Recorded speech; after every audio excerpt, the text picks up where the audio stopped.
আমাকে নিয়ে চল, ভার্সিটিতে নামিয়ে দেয়। বললাম না বাইক উঠলি কেন? নাম। এই, কি আশ্চর্য, আমাকে ভার্সিটিতে নামিয়ে দেয়। বাপ রে বাপ, মানে এমন একটা ভাব যে মহারানী ভিক্টোরিয়া আমার অর্ডার করতেছে ভার্সিটিতে দিয়ে, মানে বললেই হয়েছে জরুরি একটা কাজে যাইতেছি, ডিস্টার্ব করতে সব সামনে থেকে সব। আজ তো পরেও করতে পারবি, আমি তোর মামা তো বোন না, আমাকে একটু দিয়ে প্লিজ। মামাতো বোন না? আপনার মতো মামাতো বোনের আমার দরকার নাই, আমি টাকা ছাড়া কোনো কাজ করি না। টাকা পয়সা দিলে বিষয়টা চিন্তা ভাবনা করে দেখতে পারি। টাকা দিবি?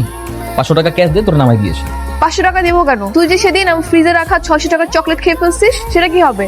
ওটার সাথে কাটাকাটি। আবার জিনিস খেয়ে ফেলছি, সমস্যা কি? ওটা শেষ, ক্যাশ লাগবে, ক্যাশ, ক্যাশ ছাড়া কোনো কথা না। ধর, ছোট লোক কোন? তুই ছোট লোক, তোর বাপ ছোট লোক।